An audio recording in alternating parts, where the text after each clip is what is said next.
Before we get back up to Bob, we're going to stop up and talk with Dennis Hendon here in a little bit. Got Rich Freney here.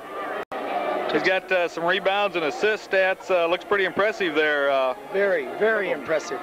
They have Fulton with 2 rebounds, no assists and no steals. Played a terrific game in their inside. Really a good game. Hayward with 6 rebounds, 2 assists. Killalay, 3 rebounds and 3 assists. Means with 2 rebounds and 8 assists.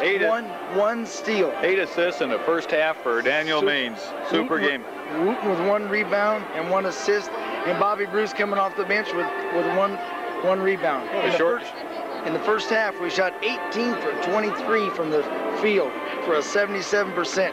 And we were 6 for 8 from the free throw. And Bob and I were talking. We figured they were shooting pretty close to 80% in that first half. Very close to it. Superb. Super tough. Super tough. And really proud of them. 44-28, 16-point lead at halftime. One question: where's your hat?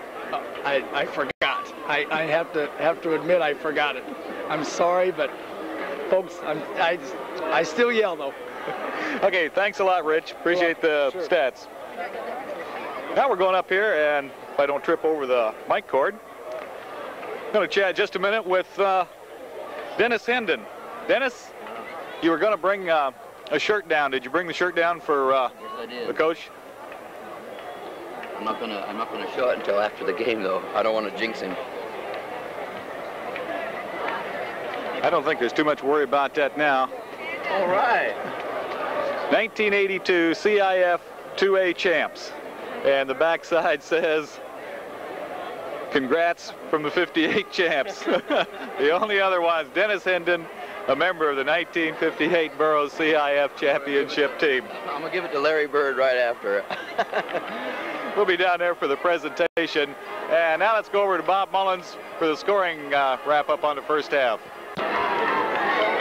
Well, you heard Rich Freney, Bob, 77% shooting in that first half, 6 for 8 on free throws, but I think he said it was something like 18 for 23 or 17 for 23, 77% in the first half for the Burros.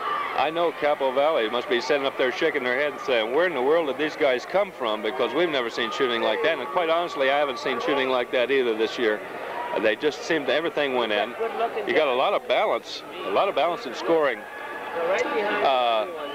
Daniel Means with 10 points, Dave Wooden with 4, Dale Killalay with 8, and I think he was well into the second quarter before he missed anything. Dalton Haywood with 15, just dominating at both ends of the court. He had 6 rebounds. Rich Freney had him with 6 rebounds. Scott Fulton was 7. He got them all there in the second quarter. I don't think he had a chance to even shoot the ball in the first quarter. He didn't even touch it offensively. One other stat in that first half that's remarkable: Daniel Means, 8 assists. 8 assists. I don't doubt that one bit. 44 points for the Burros. That's pretty high. At that rate, we're looking at pretty close to 90 points for the game. For the Capital Valley Cougars, trying to... I know a lot of the Burroughs fans swinging that camera around, getting a lot of the Burroughs fans. And they're a little bit on the happy side. They're all deliriously so. Well, we still got another half, and I've seen things turn around. I don't expect them to because of the manner in which Capital is attacking the Burroughs defense, strictly from the outside perimeter. They're getting one shot. If they don't change that philosophy, they're not going to go anywhere.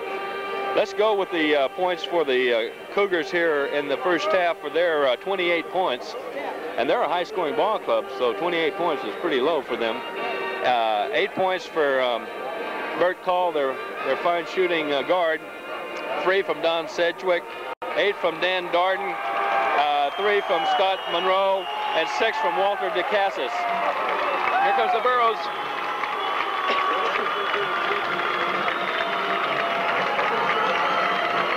Less than a minute to go till the start of the second half, and the Burros coming back out on the court. Well, they're 16 minutes of playing time away from winning the school's second CIF championship in the history of the school. The first in modern time, I might add.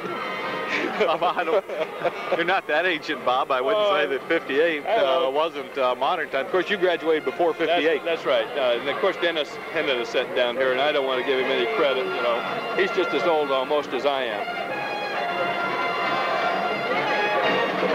Boy, I tell you, I can't believe it. We were talking about it at lunch before we came over here to do this game, that it would really be kind of neat if we could get a waltz in this final game. No one expects it. I certainly didn't. And maybe it won't be that way when it's over with, but it's kind of nice this first half to kind of relax and just count the points. Well, I had done a little analysis. The Burros had won their first game by 13, and the next one by 10, then 9, then 6.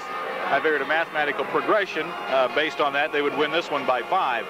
So they're really going to have to fall apart in the second half if they're only going to win this one by 5. There's John Robertson, who was a stellar forward on the Burroughs basketball team last year. Hey, down here watching the game. They got beat in the 3rd round last year by 1 point by Sunny Hills. They might well have been in the Final Four themselves.